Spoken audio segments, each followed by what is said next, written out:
नमस्कार दोस्तों, मैं बी आर पटेल आप सबका स्वागत करता हूं मेरे YouTube channel Patel classes CGBSE में। दोस्तों, मैं आज आप सभी को गणितीय संक्रियाओं के बारे में बताना चाहूँगा।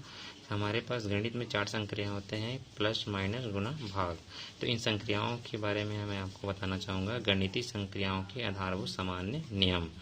तो चलिए जानते हैं नियम क्या है। सबसे पहले देख लीजिए, सजातीय चिन्हों का गुणा व भाग हमेशा क्या होता है, धनात्मक होता है। नोट कर लीजिएगा, सजातीय चिन्हों का गुणा व भाग हमेशा धनात्मक होता है। दूसरा है विजातीय चिन्हों का गुणा व भाग हमेशा ऋणात्मक होता है। विजातीय चिन्ह मतलब अलग अलग चिन्ह, तो इन चीज़ों का ध्यान रखेंगे आप, है ना। एक नोट भी कर सकते हैं इसको। तो चलिए इनको लेके उदाहरण देखते हैं। तो सबसे पहले गुणा के लिए मैंने 2 चीज़ बोला है, गुणा व भाग। तो सबसे पहले मैं लेता हूँ गुणा के लिए।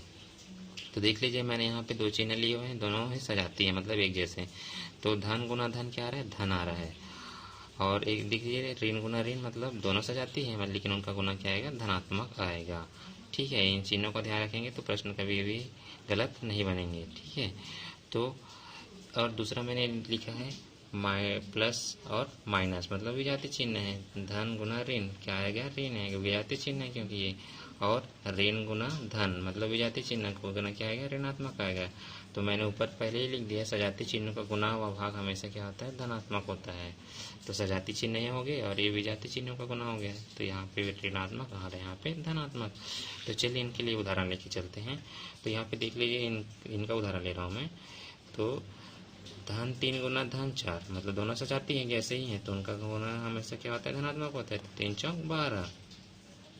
नीचे मैंने लिखा है ऋण 3 गुना ऋण 4, ऋण 3 गुना ऋण 4, मतलब सजातीय चिन्ह है। तो सजातीय चिन्ह का गुना क्या आता है, धनात्मक आता है। तो 3 चौक 12। ठीक है। और धनात्मक चिन्ह को हम बार बार लिखते नहीं हैं, तो उसको हम सामान्य रूप से भी लिख सकते हैं। 5 गुना 5 धनात्मक है, 5 पंचे 25, लिखने की जरूरत नहीं धन को। लेकिन यहाँ पे देखिए, ऋण 4 गुना ऋण 4, मतलब दोनों सजातीय चिन्ह हैं, तो उनका गुना आपस में क्या आएगा, धन आएगा। तो 4 चौक 16। तो मैंने अन्य उदाहरण अलग अलग उदाहरणों से आपको बताया। ठीक है। अब चलते हैं तो हो गया सजातीय चिन्हों के लिए, जिनका गुना हमेशा क्या है, धनात्मक ही है। तो इन चिन्हों का ध्यान रखेंगे, प्रश्न कॉल करते समय तो गलती नहीं होगी। तो चलिए चलते हैं हम विजातीय चिन्हों की ओर। तो यहाँ पे देख लीजिए, विजातीय चिन्ह क्या क्या है, धन गुना ऋण, तो उनका गुना क्या आएगा, ऋणात्मक। पहले ही बोला है मैंने, ऋण गुना धन ऋणात्मक। ठीक है। तो विजातीय चिन्ह है, अलग अलग चिन्हों का गुना क्या आता है, ऋणात्मक आता है। तो ध्यान दीजिएगा इन सब चीज़ों को। तो मैंने उदाहरण भी लिया है, यहाँ पे देख लीजिए, धन 3 गुना ऋण 4, विजातीय चिन्ह है और संख्याएं अलग अलग हैं, अंक अलग अलग हैं। ठीक है। तो विजातीय चिन्ह गुना क्या आएगा, ऋणात्मक आएगा। धन गुना ऋण ऋण, 3 चौक 12। इसी प्रकार से ऋण 4 गुना धन 5, विजातीय चिन्ह है, तो उनका गुना क्या आएगा, ऋणात्मक। 4 पंचे 20। ठीक है। और आप सब ध्यान देंगे, चिन्हों को पहले देखना है, आप संख्या अंकों को नहीं देखेंगे, सबसे पहले चिन्हों को देखेंगे, चिन्ह क्या है उसके बाद आप गुना करेंगे। ठीक है, ताकि गलती ना हो, नहीं तो एक गलती की वजह से पूरा हल ही गलत हो जाता है। आगे चलते हैं, धन 1 गुना ऋण 1, तो चिन्ह गुना कर लीजिए आप सभी। तो धन गुना ऋण क्या आता है, ऋण, तो 1 एकम 1। ठीक है। इसी प्रकार से ऋण 2 गुना धन 2, चिन्ह को गुना पहले करो, ऋण धन क्या आएगा, ऋण, तो 2 दूनी 4। तो इस प्रकार से आप सजातीय चिन्ह और विजातीय चिन्हों का गुना अपनी कॉपी में भी हल करके देख सकते हैं। तो चलिए मैं आपको ले चलता हूँ उदाहरण भाग के लिए। मैंने भाग के लिए भी बोला था कि सजातीय चिन्हों का जो भाग होता है वो धनात्मक होता है। तो देख लीजिए, धन भागित धन क्या आएगा, धन, ऋण भाग और ये ऋण। ठीक है। तो उनका भी क्या आएगा, धन ही आता है। ठीक है। इसको उदाहरण से समझा देता हूँ मैं आपको। धन 4/2, तो दोनों धनात्मक है, तो 2 दूनी 4, 2 आया। ठीक है।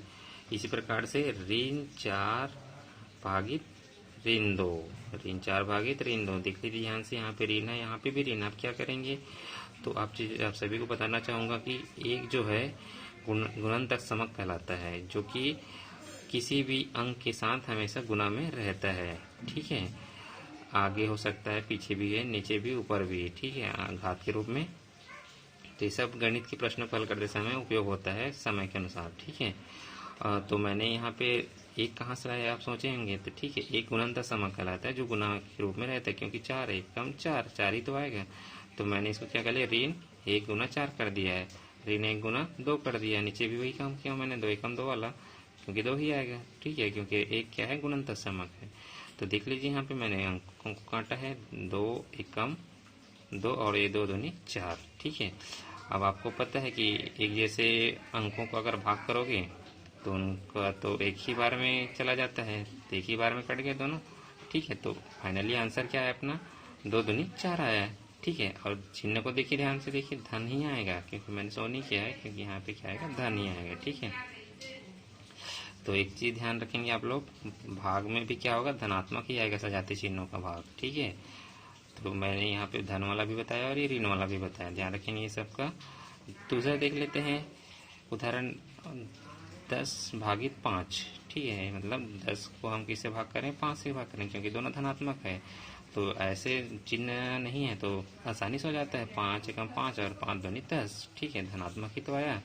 लेकिन अब हम कब फंसते हैं, जब ऋणात्मक होता है। अब क्या करें ऐसा करके, तो यहाँ पे देख लीजिए फिर से, ऋण 10 भागित ऋण 5, ऋणात्मक ऊपर नीचे। तो मैंने पहले ही बताया है, ऋण भागित ऋण क्या होता है, धन ही होता है। तो इसको भी ऐसे कर सकते हो, या फिर आसानी से डायरेक्ट भी लिख सकते हो। तो ऋण 1 गुना 10, ऋण 1 गुना 5, तो ऋण 1 कट जाएगी एक ही बार में। ठीक है, और 5 एकम 5 और 5 दूनी 10, ये भी इसमें भी क्या है, 2 आया है। तो ये हो गया है सजाती चिन्हों का भाग, हमेशा क्या आएगा, उसका आंसर धन में ही आएगा। ठीक है, तो ये हो गया सजाती चिन्हों का भाग। अब चलते हैं विजाती चिन्हों का भाग क्या होता है। मैंने पहले ही बताया है कि विजाती चिन्हों का जो भाग होता है ऋणात्मक आता है। ठीक है, तो यहाँ पे धन भागित ऋण क्या आएगा, ऋण भागित धन क्या आएगा, ऋण। ठीक है, इसको लेके चलते हैं, बिल्कुल गुना की तरह है।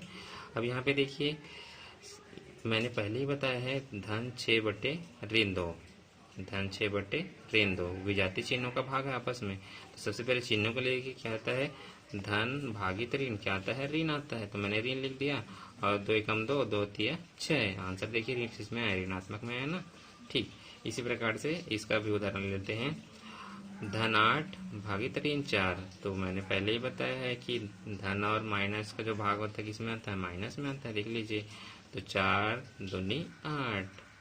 ठीक है, 2 बार में चला गया, और आंसर क्या है, 2 आया, और चिन्ह क्या रहेगा, ऋणात्मक ही रहेगा, क्योंकि विजातीय चिन्हों का भाग माइनस होता है। ठीक है, अब दूसरा उदाहरण मैं लेके चलता हूँ, ऋण 9 बटे धन 3, ऋण 9 बटे धन 3। तो क्या होगा, देखिए ध्यान से, ऋण भागित धन क्या होता है, माइनस, ऋणात्मक ही आएगा, मतलब 3 एकम 3 और 3 त्रिक 9। ठीक है, तो 3 आएगा आंसर में। ठीक, इसी प्रकार से ऋण 10 बटे धन 2, देखिए यहाँ पे भी धन है, मैंने सोनी किया है, तो 2 एकम 2 और 2 पंचे 10। ठीक है, 2 पंचे 10, तो आंसर क्या आएगा, माइनस में आएगा, क्योंकि विजातीय चिन्ह है ना। तो यहाँ पे मैंने माइनस लिखा, और ये 2 एकम 2 और 2 पंचे 10। ठीक है, तो इस प्रकार से आप अपने कॉपी में उदाहरण लेके भी खुद से हल कर सकते हैं, और गणित के प्रश्नों को हल करते समय इन सबका ध्यान रखेंगे, ऐसे आप सभी से आशा करता हूँ। ठीक है, अगर वीडियो पसंद आए तो बिल्कुल लाइक कीजिएगा और कमेंट कीजिएगा, जो भी बात है उसको बताइएगा। धन्यवाद।